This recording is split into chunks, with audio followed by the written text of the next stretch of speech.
Kwa leo na kesho tutakuwepo hapa Singida kwa ajili ya kikao cha baraza la wafanyakazi ambalo ni baraza ambalo linakaa mara 2 kwa mwaka kwa ajili ya wafanyakazi kujadili mipango yao ya kazi ya kitaasisi,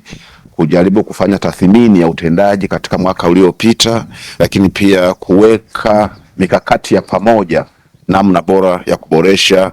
utendaji wa kazi katika idara mbalimbali na vitengo ili tuweze kuendana na sheria iliyotuanzisha, lakini na majukumu ya kisheria iliyotuanzisha, lakini na maelekezo mbalimbali ya serikali. Na tunapozungumzia baraza la wafanyakazi, ni chombo ambacho ni cha kiuwakilishi. Kwa hiyo hapa tuna wakuu wa idara na vitengo wote, lakini kila kitengo kimetoa mwakilishi mmoja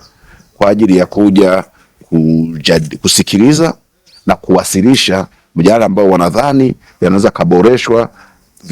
yakafanywa vizuri ili kuboresha utendaji katika kila kitengo na katika kila idara. Na katika taasisi zote za serikali mabaraza haya yapo kwa mujibu wa sheria ya mahusiano kazini, na katika usimamizi wa jumla wa kitaifa tuko chini ya ofisi ya Mheshimiwa Waziri Mkuu. Kwa sasa sisi hapa tutajadili utendaji wa nusu mwaka katika mwaka huu wa fedha wa 25/26. Tuangalie sofa tumefanya nini, kwa sababu sasa hivi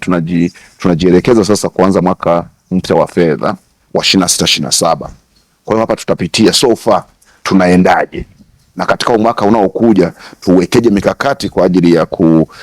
kurekebisha pale ambapo tutaona kwa sasa hatuendi vizuri, lakini namna gani tuboreshe, tuweke mikakati mipya pale ambapo tunadhani tunaenda katika direction ambayo ni nzuri, ili tuweze kuifanya kuwa nzuri zaidi.